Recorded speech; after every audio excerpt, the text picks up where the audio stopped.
For this practice exercise, you should have downloaded the King for a Day example files, and there should be 4 of them in there. We will be working with 3 of those.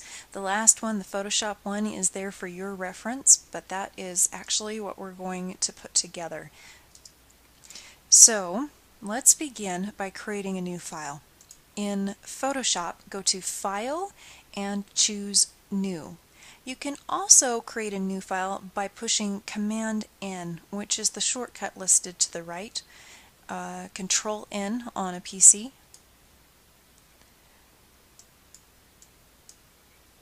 Here we have a bunch of options in our preset, or we can do custom, which is what we will do right now.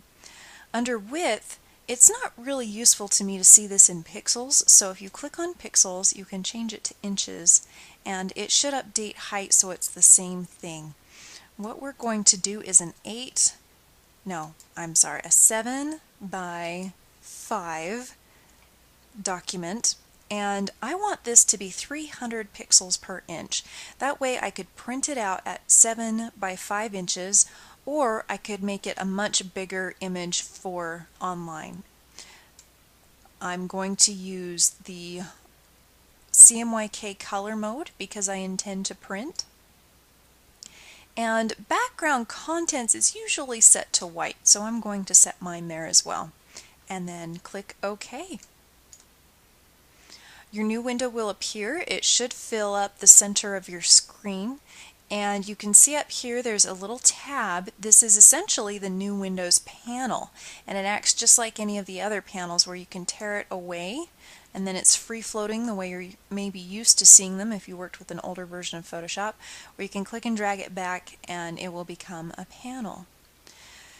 Let's open up some files. So you need to navigate to your files, and you can do that by either going to the Finder, where that is out here on your computer, or if you do it from in Photoshop, it's File, Open, or Command O. Your screen should look like this. If by any chance it is a smaller version, there's a little arrow that you can click. It's not showing on mine because I've already changed so many adjustments on my computer, or so many settings on my computer. Alright, so the ones we need you to open are Smiley Guy, so click on that, and then hold down Command because we don't want to open this one, the Don't Worry Be Happy, but we do want to open Shadow and Background. And click Open. So if you look at the top of your screen now, you have a Untitled, which is the one that we just created, and if you click on the next one, these are the graphics that we just opened. You'll notice that a couple of these graphics have a checkerboard pattern in the background. That means that that is transparent. There are no color pixels there. If it has a solid background and you don't see any of those checkers, that is an indicator that it's not transparent at all. We want to put all of these 3 elements over on this document that we just created. Let's begin by working from the background up. So click on Background. You can select everything by going to the Select menu and choosing All, or Command A. And now we need to copy. So File, Edit, go to Copy, and then click on Untitled and go to Edit and Paste. So copy is Command C and paste is Command V as in Victor. You should have your Layers panel open on the right. If you don't, go to Window and open Layers panel. You'll notice that as soon as we pasted that new image in, we got another layer here. And there's a little eyeball by it, but you can click that on and off to hide it if you wish. Let's go grab our other graphics. So copying and pasting is one way that you can move an image from one window into another. I'm going to go with Smiley Guy this time. Let's introduce you to a tool that will be your main go-to. The Move tool here in your tool panel looks like an arrow. If you click on it, then you can come out here and click on objects and move them. Now this guy we need to move to a whole other panel, so click on it and then just drag it up to the tab that says Untitled, and then you can let go. Moving him around there. You'll notice over in your panel that this is highlighted blue because this is the layer we are actually on. And you can move him anywhere. Let's get that last one. It's called Shadow, and we can do the same thing by just clicking and dragging that over to Untitled. And just to show you, if I go back to that file, it's still there. I didn't drag it off into infinity and it didn't get deleted. It's still there. So now we have some layers in our Layers panel.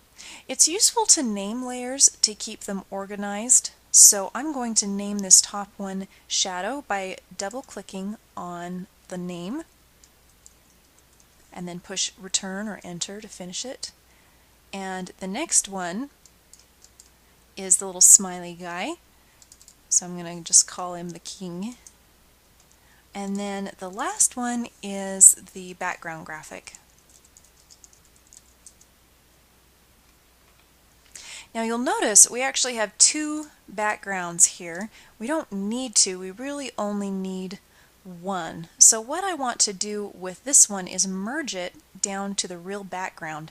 If you control click or right click to pop up a menu, you should have a merge down option. So now you should have 3 layers.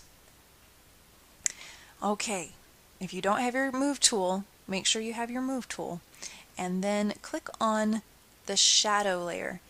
To affect a layer, you must first be on it up here in the layers panel, and you know you're on it because it's blue. So I can move this over. So this is the shadow that goes underneath this dude, but you can see right here it's actually covering up part of the circle that makes up his face. I want this to go behind this guy. So to do that, you simply need to move the layers so that it is below the other layer. You can even think of these like glass layers if that helps, and that if you had multiple panes of glass and were laying them over each other and looking down, that's the order that things would be in. So now I'm on my King layer, and I can move him around till it looks like he's sitting on top of that shadow. And that's your basic file setup and bringing in graphics from other files. Now, we've got this set up. It's a good idea to save your Photoshop file so that as you work, you won't accidentally lose everything if the computer crashes. And saving as you're progressing is a good habit to get into. So let's do our first save.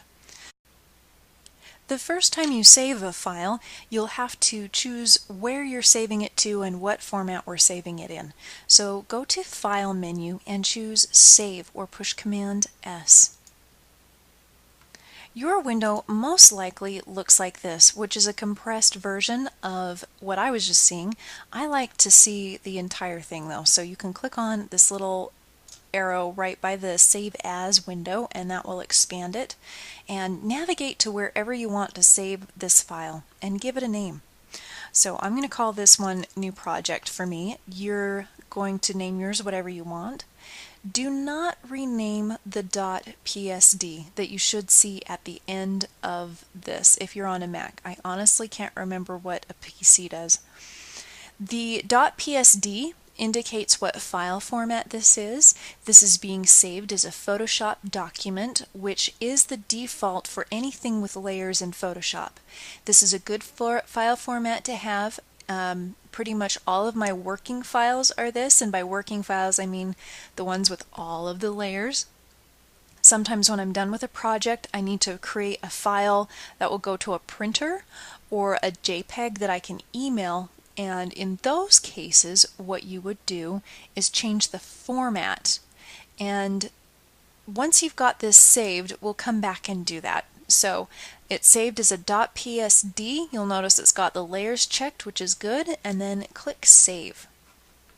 Now, This is my second or third retake on this video, so I've actually got one saved already, and I'm going to replace it with the one that I'm saving just now, but you probably did not see that window.